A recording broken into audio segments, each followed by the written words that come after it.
नमस्ते दोस्तों, स्वागत है आपका मसाला पॉपकॉर्न चैनल पर, जहां हम आपको फिल्मों की कहानियां आसान और मजेदार तरीके से समझाते हैं। आज हम आपके लिए एक बहुत ही जबरदस्त थ्रिलर फिल्म लेकर आए हैं। इस फिल्म का नाम है शट इन। ये फिल्म 2022 में रिलीज हुई थी और इसे डायरेक्ट किया है डीजे कारुसो ने। ये फिल्म आपको शुरुआत से लेकर अंत तक सीट से बांध कर रखेगी। ये कहानी एक ऐसी माँ की है जो अपने बच्चों को बचाने के लिए हर सीमा को पार कर जाती है। तो चलिए बिना देर किए शुरू करते हैं इस कहानी को। फिल्म की शुरुआत होती है जेसिका नाम की एक माँ से, जो अपनी 2 बच्चों लैला और मेलर के साथ एक पुराने और दूर दराज के घर में रहती है। जेसिका हाल ही में एक जहरीले रिश्ते से बाहर निकली है। उसका एक्स बॉयफ्रेंड रॉब उससे और उसके बच्चों को छोड़कर चला गया है। जेसिका अपनी जिंदगी में एक नई शुरुआत करना चाहती है, लेकिन हालात उसके लिए आसान नहीं है। घर काफी खराब हालत में है और वह इसे बेचने की योजना बना रही है। जेसिका अपने बच्चों के साथ अकेली इस घर में रह रही है। उसकी बेटी लैला लगभग 6 साल की है और बहुत समझदार है, जबकि उसका बेटा मेलर अभी बहुत छोटा है। मेलर को खास देखभाल की जरूरत होती है, क्योंकि वह अभी ठीक से चल भी नहीं पाता। जेसिका अपनी सारी जिम्मेदारियां खुद उठाती है। वह बच्चों का ख्याल रखती है और साथ ही घर की मरम्मत भी करती है। कहानी में ट्विस्ट तब आता है जब जेसिका का एक्स बॉयफ्रेंड रॉब अचानक उसकी जिंदगी में लौट आता है। रॉब एक नशेड़ी है और उसका व्यवहार हिंसक है। वह जेसिका को बार बार परेशान करता है।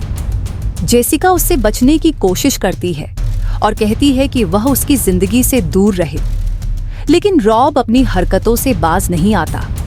एक दिन रॉब अपने दोस्त सैमुअल के साथ जेसिका के घर पहुंच जाता है। सैमुअल एक बहुत खतरनाक इंसान है। उसकी नीयत साफ नहीं है और वह जेसिका को डराने की कोशिश करता है। रॉब और सैमुअल मिलकर जेसिका को धमकाते हैं। जेसिका उनसे बचने की कोशिश करती है, लेकिन वे दोनों मिलकर उसे घर के एक छोटे से स्टोर रूम में बंद कर देते हैं। जेसिका के पास ना फोन है, ना खाना और ना ही बाहर निकलने का कोई रास्ता। उसकी बेटी लैला और बेटा मेलर घर के दूसरे हिस्से में अकेले हैं। स्टोर रूम में बंद जेसिका को यह समझ नहीं आता कि वह इस स्थिति से कैसे बाहर निकले। वह घबराई हुई है, लेकिन अपने बच्चों के लिए हिम्मत नहीं हारती। जेसिका को पता है कि अगर उसने जल्द ही कोई रास्ता नहीं निकाला तो सैमुअल उसके बच्चों को नुकसान पहुंचा सकता है। स्टोर रूम में जेसिका को एक छोटी खिड़की मिलती है, लेकिन वह इतनी छोटी है कि जेसिका उससे बाहर नहीं निकल सकती। कमरे में कुछ औजार और लकड़ी के टुकड़े रखे हुए हैं। जेसिका उनका इस्तेमाल करके दरवाजा तोड़ने की कोशिश करती है। इस दौरान लैला अपनी माँ को ढूंढने की कोशिश करती है और छोटे मेलर को संभालती है। सैमुअल घर के अंदर घूम रहा है और बच्चों को डराने की कोशिश करता है। लैला समझदारी दिखाते हुए सैमुअल से बचने की कोशिश करती है।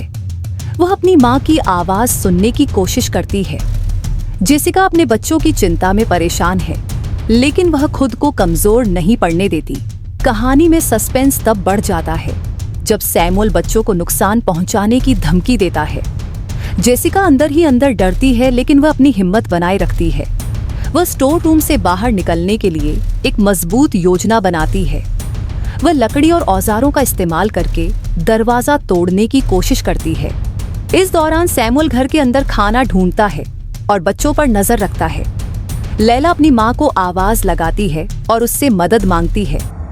जेसिका अपनी बेटी की आवाज सुनकर और भी ज्यादा हिम्मत जुटाती है। वह स्टोर रूम के अंदर से अपनी बेटी को शांत रहने और सैमुअल से दूर रहने के लिए कहती है। जेसिका आखिरकार दरवाजा तोड़ने में कामयाब हो जाती है।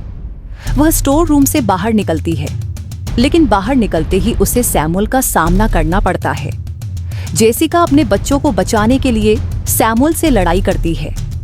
वह अपनी ताकत और दिमाग का इस्तेमाल करती है और सैमुअल को घायल कर देती है। सैमुअल के घायल होने के बाद जेसिका अपने बच्चों को सुरक्षित जगह ले जाती है। वह रॉब को भी घर से बाहर निकाल देती है। जेसिका अपनी हिम्मत और दिमाग से अपने बच्चों को बचाने में कामयाब हो जाती है। फिल्म का क्लाइमैक्स बहुत इमोशनल है। जेसिका अपने बच्चों के साथ एक नई शुरुआत करने के लिए तैयार होती है। वह समझ जाती है कि एक माँ की ताकत और प्यार किसी भी मुश्किल से लड़ सकता है। तो दोस्तों, ये थी शट इन की कहानी।